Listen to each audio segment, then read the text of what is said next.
Welcome to the Mind Myself podcast. I'm Esther, and it is my pleasure to be bringing you information about healthcare approaches, health issues, and people's health journey stories, all from the complementary, holistic, and integrative perspectives, helping you become your own best health advocate and helping you make your own informed choices because you matter. Hello, and welcome to Mind Myself podcast, Conversations with E. I'm Esther, and I have the pleasure today of a beautiful guest, and we're talking about aging and longevity. So, Deepak, welcome to the show. Yeah, thank you, Esther. I'm pleased to be here. Awesome. So, let's start a little bit by telling people who you are and what your credentials are and how you got to do this work with aging and putting aging on pause. Yeah, absolutely. And I'll be brief. So I'm Deepak Saini. I am number one husband and father. To my beautiful family. I got two little girls that are 12 and 8. And so I'll talk about my credentials in a second. But essentially, just to make a long story short, I struggled with health challenges my entire life. I was morbidly obese at 18. I was 100 pounds heavier than I am now. Had autoimmune condition, chronically sick all the time. But the real impetus for me happened 8 years ago when my youngest daughter was just a baby. I ended up hurting my back really bad. I had no flexion. I couldn't bend over. So you can imagine, can't put on your shoes, can't put on your socks, hard getting in and out of a chair, including the toilet. But I couldn't pick my baby, my youngest daughter, out of her crib. I couldn't bend over and pick up a 10-pound baby. That's how bad I was. The medical system did me no favors and kind of wasted a bunch of my time. So I took matters into my own hands, found something that worked for me to heal my back. And in the process of healing my back, my autoimmune condition cleared up. The last 60 of those 100 pounds melted away in a number of months. And I was like, I think I'm onto something. And when people started asking me, like, can you help me out? Can I pick your brain? What did you do? Et cetera, et cetera. I was like, I really want to do this. So I went and got some early certifications. I have a number of them I'll just touch on. I'm an ICF certified coach, and I'm a national board certified health and wellness coach, amongst many other things as well. So I've been doing a ton of research. I've been doing this even before I hurt my back. I was already doing research on performance. And then I shifted my focus to healing myself and now helping my clients. And now over the last number of years on anti-aging and putting aging on pause. Yeah. Wow, what a journey. I look forward to hearing more on another occasion for sure. And we'll put more of your credentials and certifications in the notes for this talk. So putting aging on pause, tell us a little bit about what that means and how your approach is different than others. There's so much talk right now about anti-aging. It's like the next greatest, biggest thing. Yeah, I was absolutely. I was on a call earlier today, and someone said, anti-aging, that's the billion-dollar industry or the billion-dollar question, and it is. But what does that mean? A lot of people think anti-aging is like, oh, I'm going to go get, rolling pins on my face or creams and lotions and all that stuff, and all these things play a role. My approach to health in general, and we'll get to the anti-aging specifically, is very robust. A lot of people focus on nutrition, which is important. A lot of people focus on movement, which is important. A lot of people focus on mindset, and that's important. And some of them even take maybe two of those and put them together. I feel there are 7 big buckets for true health, longevity, and anti-aging. And I have this program called, Putting Aging on Pause, and it's a group program. It touches on 5 of those, the first 5 of those. So I think it's really important. So my approach is to take all of those buckets and work them together and put all the pieces together for people. And it starts with the basics, very almost ancestral, if you will, the things that your grandma or your great grandma would have done, more than likely. And then at the end, layer on the latest, cutting edge technologies and procedures and wearables and, all those type of things. But it starts with the foundations. Mindset and motivation obviously is number one. Controlling your glycemic variability, which, essentially is the nutrition piece, but it's more than just nutrition. Stress reduction, sleep, breath work, all that falls in there. I'm obviously going very high level here. Movement, which encompasses not only strength training, but just general movement, cardio, et cetera, stretching, recovery. And then our environmental factors would round out the top 5 for the putting aging on pause. And then for my individual clients, the ones who want to really go deep, we look at 2 more buckets. And again, the last bucket is the latest cutting edge technology. It could be wearable devices to track things, could be stem cells, exosomes, medical tourism, all sorts of the latest and greatest that's out there and approved, and ton of science, but your regular GP down the street is probably doesn't know about them or can't share them with you yet. Wow. So you've just outlined at a very high level. I'd love to explore this more with you. The 5, and then kind of what's on the edge, the cutting edge. What's one thing you really like to dig deep with your clients about? Now, I know you probably touch on all of them, but what's one of your favorite things? And let's explore that for a little bit. Absolutely. So I'm gonna do a bit of a cop-out answer here. So my absolute favorite to work with people is sort of that cutting edge, the latest technology, and how that can work for them. But I think the most fundamental, and that's where how I'm going to answer the question, is actually on sort of, let's call it high level, what most people understand, the nutrition piece. A lot of people think like, oh, you got to do this, you got to do that, you can't eat this, and people get into almost a religious state. It's like I'm a vegan, or I'm a this, or I'm a carnivore or keto, and it's become so polarized. What works for me, this is my philosophy. What works for me, it's not going to work necessarily for you, Esther. It's not what works for my wife. It's not what works for my kids. We have different ethnicities, we have different genetics, different likes, dislikes, different stages of life, different activity levels. So it's very, very individualized. So the biggest thing that I like to dig in with people is from the nutrition piece is how to really get it individualized for them. Someone will say, oh, my friend down the street, blah, blah, blah. And, keto really worked for them, but I tried keto and it didn't work. So first of all, what do we mean by any of these terms? And second, are you the exact same person as your friend? Probably not. You have the same ethnicity. You have the same genetics. So again, when I work with clients one-on-one, we go right down to do genetic testing and see, where that can give us some clues. And it's by no means, everything, but it gives us a direction to move into. And I'll just share a personal story from myself. So my wife is, sorry, not my wife, my mother is Central European. So what she grew up with and what her ancestry, what they would have traditionally eaten, is different than my dad, who's East Indian. So my dad's, they eat a lot of legumes, rice, tropical fruits, not going to be a problem for them. My mom, on the other hand, her ancestors never would have ate a mango or a pineapple. They would have been eating more potatoes and root vegetables. Legumes would have been, nearly unheard of, 100, 200, three generations ago. So, I think a lot of the struggles that my mom has with, some of her food allergies and inflammation is she's trying to eat like my dad because she doesn't want to cook 2 things, 2 different meals, et cetera. I'm not saying people need to do that, but I think people need to just be more aware of some of these fundamentals and maybe make slight substitutions, if you have, different people involved in the meal, or if you have a mixed family like I do. Wow, that's a fascinating story. Thanks for sharing that. And it is all individual. What would you say to somebody watching this today who's tried so many different things and they're kind of at the place of giving up, or they're already way past giving up, but they're watching this going, oh, okay, I'll give one more thing a try. What would you say to somebody in that spot, in that place, as a starting point, whether or not they work with you? What advice would you give? Yeah, absolutely. Number one, don't give up. There's always hope, and it's never too late. I was working with somebody earlier this year, 73 years old, and she had some health challenges. I obviously won't get into the details, but long story short, which was one of her goals.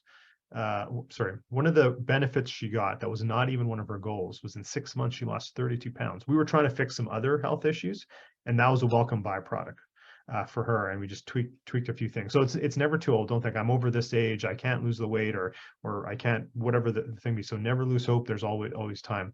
The other thing I'd like to say is that a lot of people don't understand the role inflammation plays in many of our health issues, including weight gain and that that puffy around the midsection kind of feel. So I think that's something that a lot of people overlook, or even if they understand that at a high level, they don't understand where that inflammation comes from.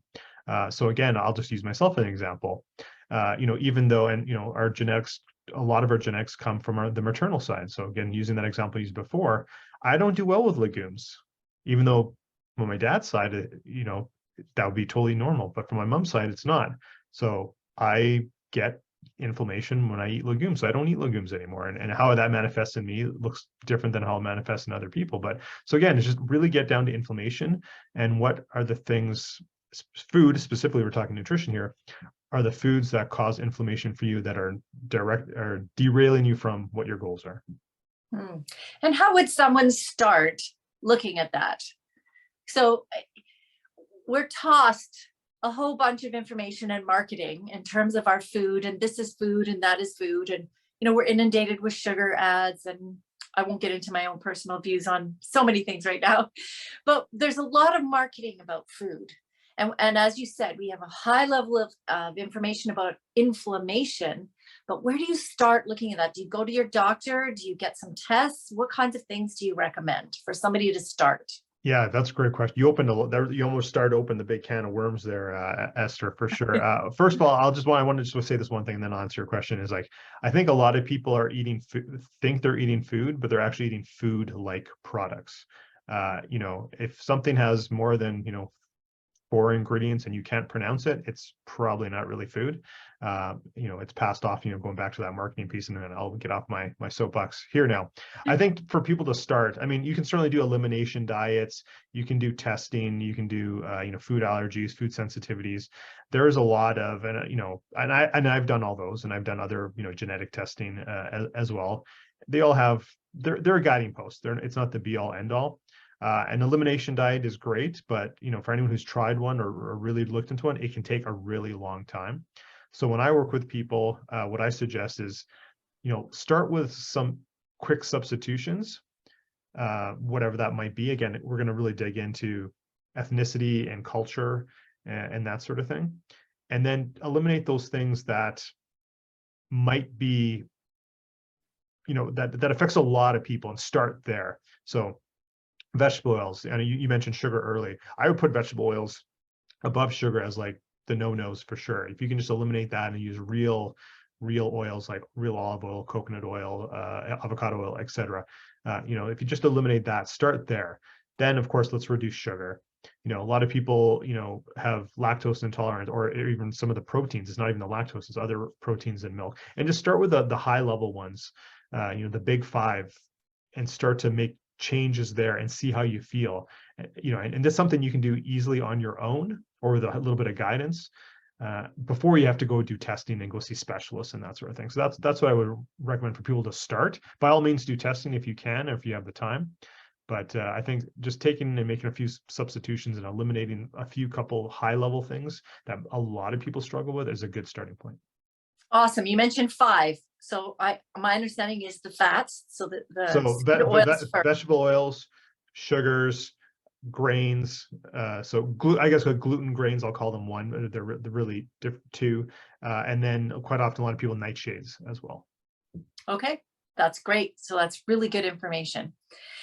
And Deepak, what have you changed your mind about in this whole exploration? I know we talked briefly about that earlier. Tell us what you've changed your mind about.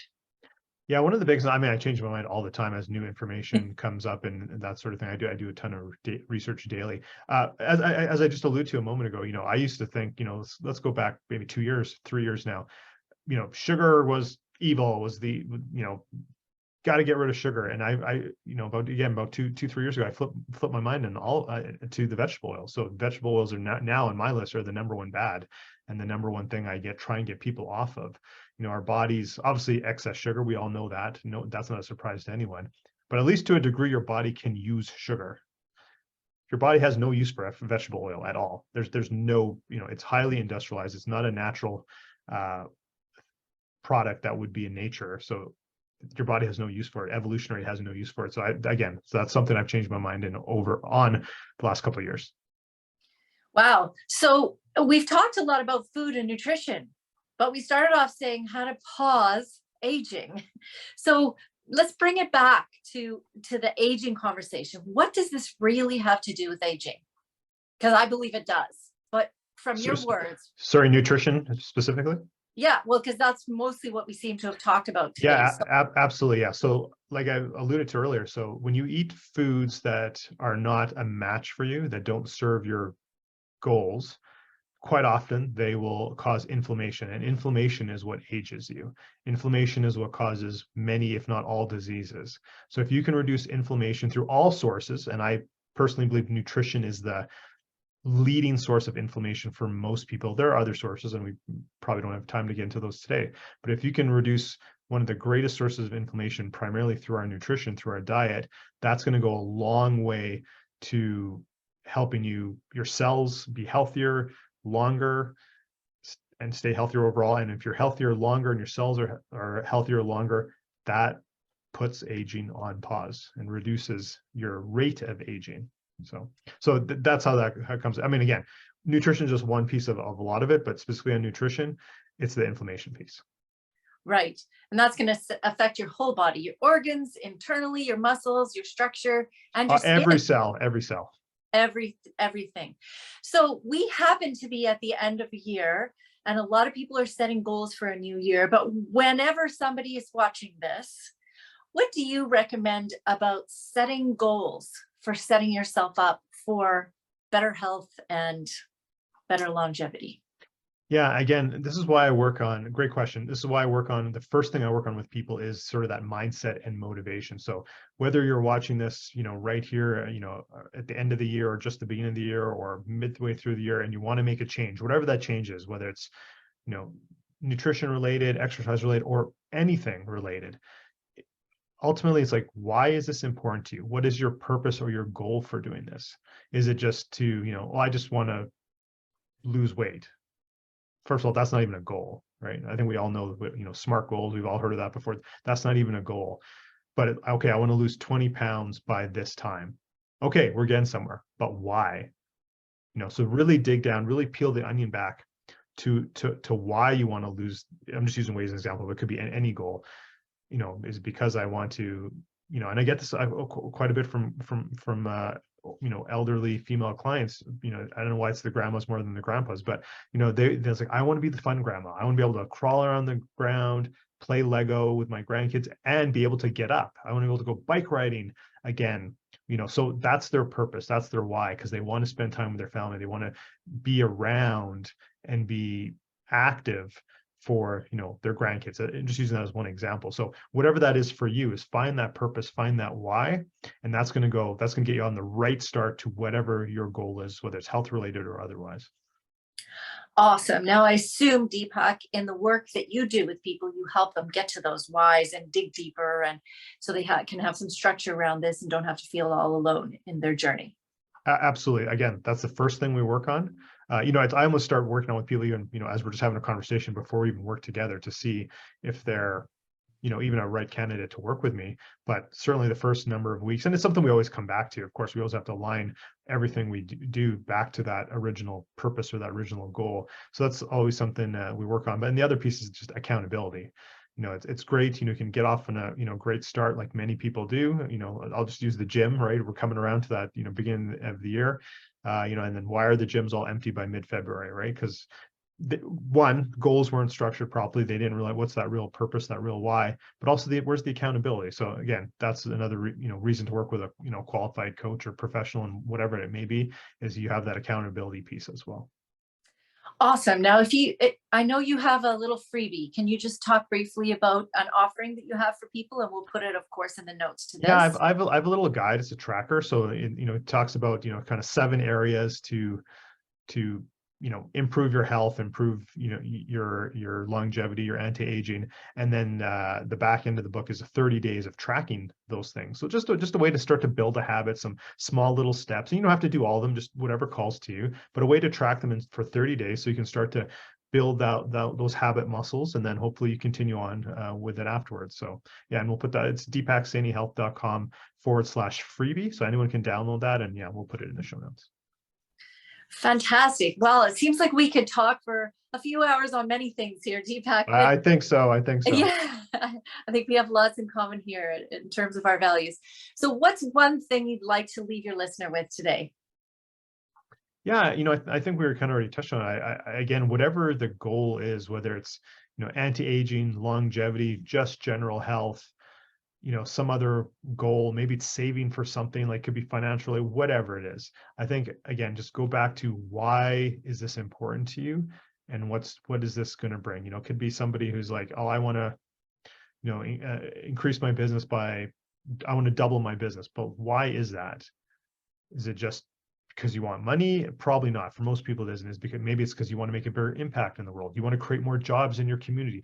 Whatever it is, when you tie it back to that, then when those struggles come, and there will always be struggles, regardless of what anyone's goal or mission is or purpose, there's always going to be struggles along the way. But when you can tie it back and you have something to hang that on, then you can, like, yeah, you go back to, is like, right, that's why I'm doing this. That's why I'm staying up late. That's why I'm missing this. That's why I choose to put that cookie back and grab a carrot stick or whatever, because you can tie it back to that long-term goal, your mission, your purpose. So whatever that is for you, whoever's watching this today, listening to this today, find that thing for you, and that's will help drive you forward.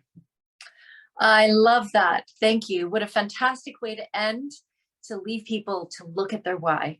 Thank you, Deepak, for being here today. Much appreciated. Thank you. Gratitude for having me. It was really fun. I appreciate it. Awesome. Thank you for being with us at the Mind Myself podcast today. We know that time is precious, and you've spent some of your valuable time with us. We're grateful. If you would like to reach out to our guests directly, the information is below. And if you would like more from Mind Myself, that information is also below. Please visit our website and check out all the information about the different complementary, holistic, and integrative healthcare approaches, information about health issues, more podcasts, tons of blogs, and we even have a community page for you where you could reach out and tell your story safely, or you could ask questions, and perhaps somebody else in the world is going through something similar to you. In any case, we're so glad you're with us, and we're doing this because you matter.